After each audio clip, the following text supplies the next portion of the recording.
Our secret taste recipe is to cook with lemon care. Kutties healthy Samayal. Hello friends, welcome to Kutties healthy Samayal. Be positive, be healthy.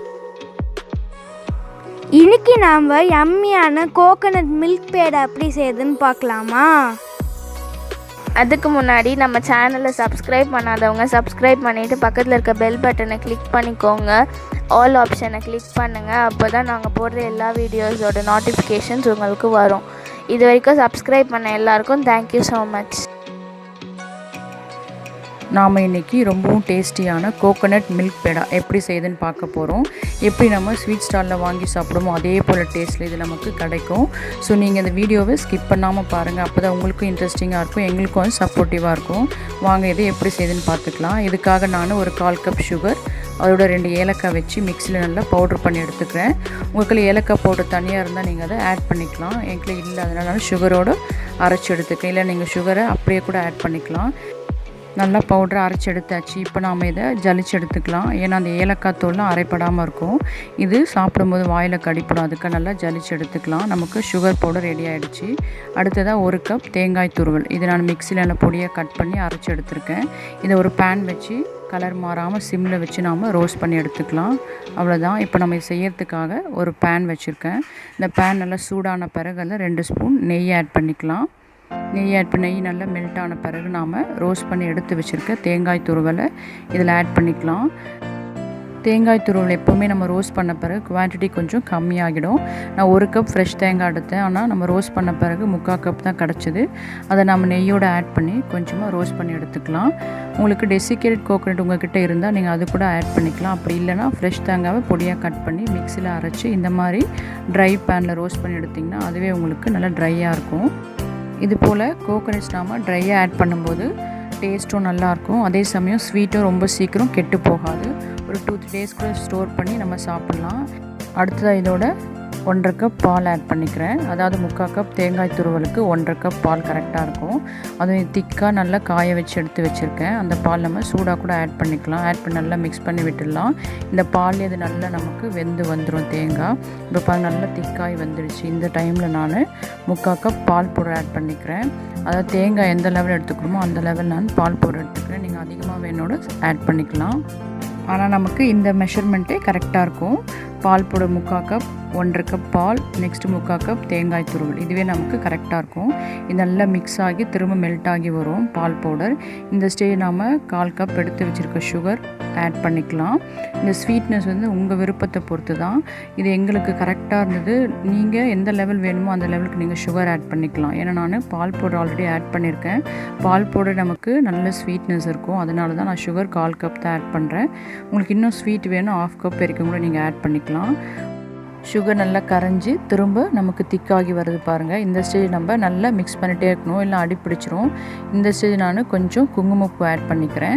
இது ஒரு ஃப்ளேவருக்காகவும் கலரிங்காக தான் add பண்ணுறேன். உங்களுக்கு வேண்டானதை நீங்கள் skip பண்ணிக்கலாம். இது நல்லா நம்ம மிக்ஸ் பண்ணிகிட்டே இருக்கும்போது நல்லா திக்காகி வந்துடும். இது நல்லா நமக்கு பாத்திரத்தில் ஒட்டாமல் வரணும். ஸோ தேவையானப்போ நீங்கள் கொஞ்சமாக கீ ஆட் பண்ணிக்கலாம். ரொம்ப ஆட் பண்ண வேண்டாம், ஏன்னா எல்லாமே நம்ம மில்க் ப்ராடக்ட்ஸ் இதில் ஆட் பண்ணுறோம். ஸோ நான் அப்போ 1 ஸ்பூன் நெய் ஆட் பண்ணிக்கிட்டேன். ஏன்னா இது நான்ஸ்டிக் கிடையாது, ஸ்டெயின்லெஸ் ஸ்டீலு. அதனால் கொஞ்சமாக ஒட்டும். பட் நீங்கள் நான்ஸ்டிக் யூஸ் பண்ணிங்கன்னா நெய் தேவைப்படாது. அப்படியே நீங்கள் மிக்ஸ் பண்ணிகிட்டே இருந்தால் நல்லா ஒட்டாமல் வரும். பாருங்கள் நல்லா நமக்கு திக்காகி வந்துடுச்சு. இந்த மாதிரி நம்ம உடன் ஸ்பூன்லேயே நல்லா மிக்ஸ் பண்ணி விடும்போது நல்லா ப்ரெஸ் பண்ணி அது நமக்கு கரெக்டான பதம் வந்துடும். நம்ம பேடா பிடிக்கிறது கரெக்டாக இருக்கும். இப்போ நம்ம ஸ்டவ் ஆஃப் பண்ணி ஆற வச்சிடலாம். அவ்வளோ நமக்கு சரியான பதம் வந்துடுச்சு. எவ்வளோ திக்காக வந்திருக்கு பாருங்கள். இப்போது நல்லா ஆறிடுச்சு. இந்த ஸ்டேஜில் நாம் ஒவ்வொரு ஸ்பூனாக எடுத்து நாம் பேடா மாதிரி ஷேப் பண்ணிக்கலாம். இந்த பேடாவோட சைஸில் நம்ம விருப்பம்தான், சின்னதோ பெருசோ நீங்கள் உங்கள் விருப்பத்துக்கு ஏற்ற மாதிரி நீங்கள் செஞ்சுக்கலாம். நான் 1 ஸ்பூன் எடுத்து அதெல்லாம் பால்ஸ் மாதிரி பண்ணி அதை ஒரு ப்ரெஸ் கொடுத்து நம்ம பிளேட்டில் சர்வ் பண்ணிக்கலாம். இதே போல் எல்லா பேடாஸும் நான் செஞ்சு எடுத்துட்டேன்.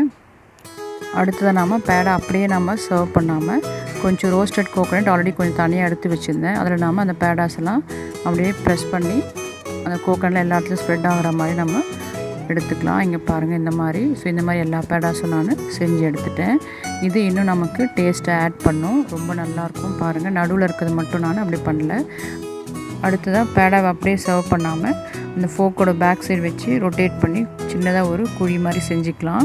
அதில் நாம் ஜாம் வந்து அப்ளை பண்ணோம்னா ரொம்ப டேஸ்ட் கொடுக்கும் இன்னும். ஸோ சின்ன பிள்ளைங்களும் விரும்பி சாப்பிடுவாங்க, ஒரு டிஃப்ரெண்ட் டேஸ்ட்டாகவும் இருக்கும். அதுக்காக தான் இந்த மாதிரி எல்லாத்தையும் நம்ம இந்த மாதிரி குழி மாதிரி வச்சாச்சு. இது ஜஸ்ட்டு மிக்சட் ஃப்ரூட் ஜாம் தான்.